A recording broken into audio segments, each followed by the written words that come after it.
쓰는 거 있죠? 옆이 한글로 서거라고 써 있는데 이거 서거라고 해 가지고 암사슴을 나타내는 몽골어입니다.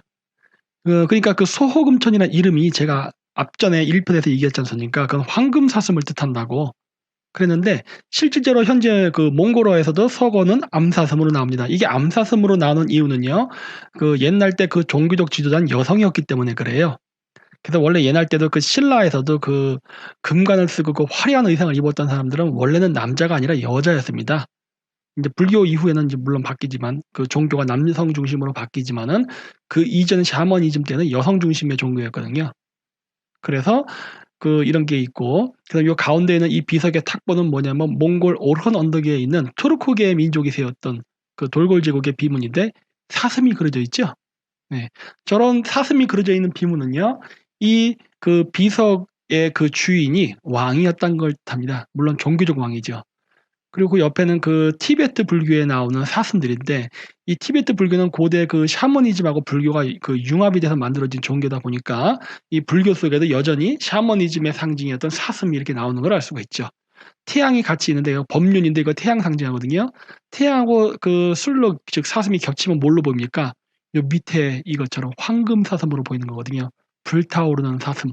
그래 가지고 그 소호금천이란 이름은 그 몽골어에서 얘기하는 황금사슴 즉 서고알튼에서 온 거고 이 이름을 쓴 사람들은 바로 종교적 지배자였습니다. 그리고 살던 곳은 바로 파미르 일대였죠. 동양의 음양 오행 사상에 따라 방위를 정하고 거기에 색깔도 정했습니다. 5가지 방위에 따른 5명의 신이 있다고 믿었는데 중앙을 노란색으로 보고 중앙의 신을 황제라고 하였습니다. 황제란 말은 단지 이 노란색에 의해서 만들어진 이름이죠. 마찬가지로 동쪽에는 청제가 있고 서쪽에는 백제가 있습니다. 청제를 태호라고 부릅니다. 백제를 소호라고 부르죠. 청제는 음양오행의 나무목에 해당하고 백제는 쇠금에 해당합니다. 그래서 소호금천입니다. 원래 이름은 성은 희고 이름은 지로 알고 있습니다. 술록가를 쓴 지도자 소호금천, 소고알튼, 황금사슴. 자, 이겁니다. 파미르 고원에 가면 저런 암각화가 정말 많아요. 저게 뭐냐? 사슴뿔을 머리에 장식한 왕입니다. 우르무치, 신장 위구르 자치 수도 그 옆에는 저기 써있죠. 보그다오르라 써있는데 뭐냐? 보그드 산이라는 소리입니다. 보그드란 말은 뭐다? 술록의 산이라는 소리예요. 복, 술록 혹은 염소입니다. 술록 혹은 염소예요. 복. 잘 기억해 주세요. 술록 혹은 염소예요.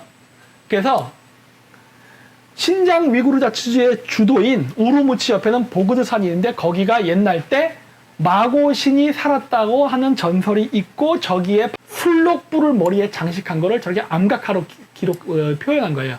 저게 점점 업그레이드가 돼서 나중에는 술록뿔을 쓰는 게 아니라 저렇게 신라 왕관의 형태로 쓰입니다. 가야도 저렇게 만들어요. 가야도. 근데 가야는 동관입니다. 근데 어쨌든 저렇게 만들어요. 그래서 신라와 가야는 같은 왕관의 양식을 가져갑니다. 쌤이 그려질 건 뭐예요? 왕의 비석이라는 소리입니다.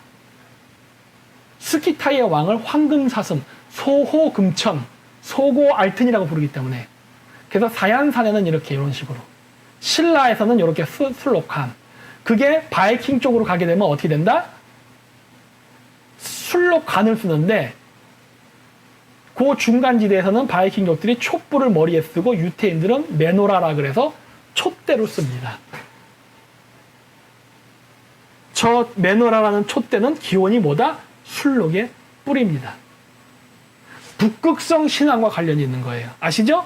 제가 술록 여러 번 얘기했어요. 술록은 지구가 23.4도 기울었기 때문에 진 북방향은 북이 90도 빼기 23.4도, 23.5도, 북이 66.6도, 666 지역이다. 이것은 타이가 지역으로 말코 손바닥 사슴의 분포 지역입니다. 이것은 엘크 사슴의 분포 지역입니다. 이것은 붉은 사슴의 분포 지역입니다. 붉은 색깔은 고대 늑대의 서식지입니다. 늑대의 개체수가 증가하자 일부가 중앙아시아로 진출했습니다. 이때는 몽골에 늑대가 진출하지 않았던 시기였죠. 우리가 알고 있는 시베리안 호랑이도 그림과 같이 노란 지역에 살고 있었어요. 개체수가 증가하자 호랑이는 시베리아와 중앙아시아로 진출하게 되죠.